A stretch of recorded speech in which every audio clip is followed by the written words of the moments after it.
Hi there, and welcome to A Song of Ice and Fire Explained. This is a video series where we'll explain the massive conspiracies going on in A Song of Ice and Fire. We'll condense every chapter into digestible 15-minute videos released every Wednesday. So, to begin, let's start with the prologue of A Game of Thrones. This chapter is 3,808 words long, and is told from the perspective of Will, who has been a veteran of the Night's Watch for over 4 years. Will, Garrett, and Sir Waymar Royce are in the haunted forest, tracking a group of wildling raiders beyond the wall. Each of these ranges are important, so we'll go over them quickly. Will had been a poacher before joining the Night's Watch, hunting in House Mallister's woods. After Lord Mallister's free riders caught him skinning a buck, Will chose to take the black rather than lose a hand. Garrett is past 50, he has lost both ears, 3 toes, and a finger. Old and scrawny, Garrett joined the Night's Watch as a boy, and is considered an experienced ranger by Mormont. The final ranger is the arrogant Waymar Royce. As a third son of a lord, Waymar had few chances at wealth or land, and so joined the Night's Watch. He was escorted by his father, Lord Yon Royce, north to the wall. While they stayed at Winterfell as guests on the way, Sansa Stark fell wildly in love with Waymar. However, among the brothers of the Night's Watch, Waymar's behaviour and appearance earned him some ridicule behind his back, including from Garrett and Will. Shortly before A Song of Ice and Fire begins, Lord Commander Jorah Mormont gave Waymar Royce the command of arranging in search of a band of wildling raiders. He was accompanied by Garrett and Will. Waymar was the least experienced of the three, having been in the Night's Watch for less than half a year, whereas Jorah counted Garrett and Will among his best men. However, Waymar felt it was his due to have a command, because he was a knight and Jorah accepted, since he did not want to offend Waymar's father. On the 9th day of ranging north and northeast through the haunted forest, the three men discussed what to do. Will has reported on 8 immobile wildlings that he found, claiming they are all dead. Meanwhile, Garrett is uneasy and insists that they turn back to the wall, since they have 8 or 9 days of travel ahead of them, which can turn into a fortnight if it snows. Waymar, however, has the command, and after making light of Garrett's fears, asks Will again for the details of what he saw. Will explains that he saw the wildlings' encampment. Their lean-to structure was covered by snow, they had no fire, and none of the wildlings moved the entire time he was watching. They were lying on the ground as if dead, but no blood was visible. Waymar suggests they might have been sleeping, but Will insists they are dead. There was also a woman up in a tree, but she did not move either. Garrett suggests the wildlings must have been killed by the cold, but Waymar points out that the weather has not been cold enough to freeze men like that, especially not wildlings. He orders Will to lead them to the dead wildlings. With night falling, the rangers ride back to the wildling camp. Both Will and Garrett sense something is wrong, but Waymar mocks them and commands Garrett to stay behind and guard the horses.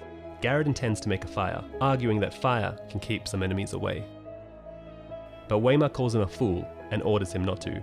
Will fears that Waymar's insolence will provoke Garrett into drawing his sword, but Garrett acquiesces and no fire is lit. Will and Waymar climb up the ridge.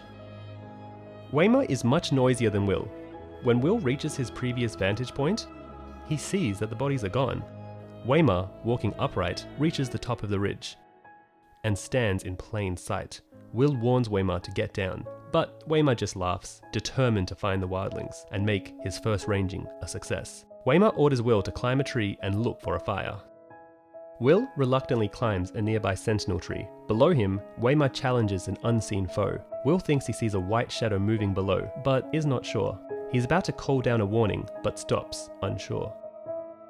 Waymar calls to Will with unease in his voice as he turns in a circle with his sword drawn, and asks about the sudden cold, which Will also feels. An other emerges from the woods, tall, gaunt, and white, dappled with a grey-green shimmer. Waymar nervously commands it to come no further, and prepares himself for battle, challenging the other to dance with him. Will notes that Waymar, in that moment, is no longer a boy, but truly a man of the Night's Watch. When more others appear among the trees, Will considers calling out a warning, but decides not to do so, as it would require him to reveal his position. The sword of the first other is made of translucent crystal.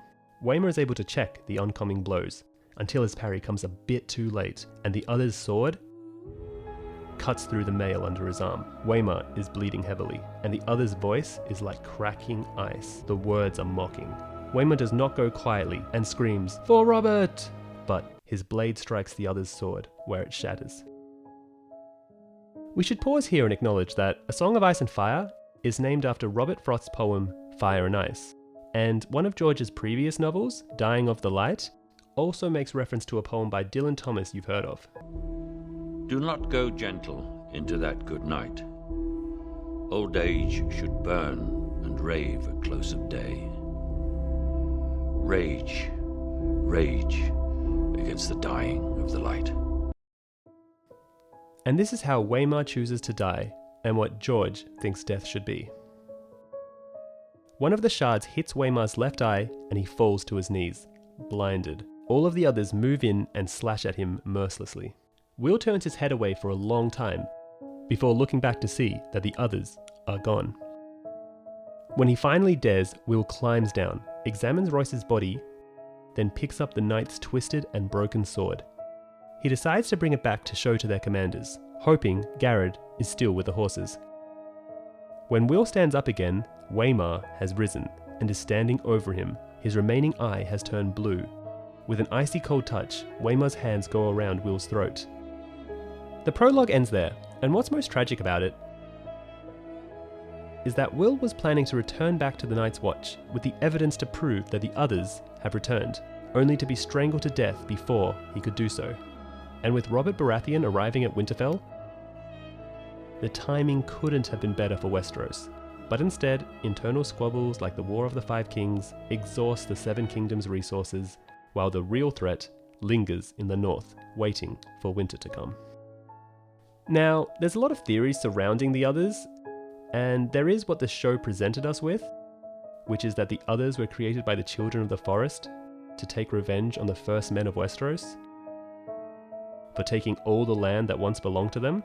However, until this is confirmed in the books, we'll move on. Next, it is suspected that by fellow theorists like Preston Jacobs, that the others' migration south is out of necessity, for the Night's Watch have forgotten about their ancient practice of hand-delivering newborn babies to the others, in an agreement that was made 8,000 years ago. It's theorized that the others cannot or struggle to procreate, so they constantly require new genetic makeup, otherwise they become too incestuous and deformed.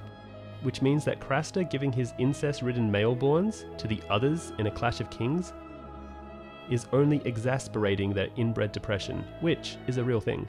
So, it could be that the others are justified in their invasion, since the Night's Watch have failed to keep their side of the promise, made 8,000 years ago after the Long Night. Anyway, we should get a better look at the others when the Winds of Winter hopefully gets released. In the meantime, that's about it for the prologue chapter. In the next video, we'll cover Bran 1 and go from there. In the meantime, here are some of the differences between the HBO TV show and book. In the book, the White Walkers' attack happens after several days of riding north of the Wall, but in the TV series, it happens in a forest close to the Wall, on the same day the Rangers leave Castle Black. The White Walkers are mostly called Others in the books, especially by the people of the Seven Kingdoms. It is the Wildlings and Old Nan who refer to them as White Walkers. In the TV series, Will discovers the Wildlings massacred and their bodies brutalized. In the book, he says they appear to be sleeping and likely froze to death. There is no mentioning in the book that the Wildlings' corpses have been arranged in any pattern. The White Walkers are of different appearance in the TV series. In the book, they have white skin and reflective light armor. In the TV series, they have frozen grey skin and brutal faces, similar to a skull, and the armor they wear in later seasons is black and non-reflective. The white girl who frightens Will in the series is never mentioned in the book. In the book, Waymar Royce is transformed into a white. In the TV series, Garrod is killed by the White Walkers, and Will escapes. In the books, Will is strangled by the White of Waymar Royce, and Garrod escapes to be executed in Bran 1. Anyway, that's it for today's episode. If you want to see more of A Song of Ice and Fire explained, please like, share, and subscribe.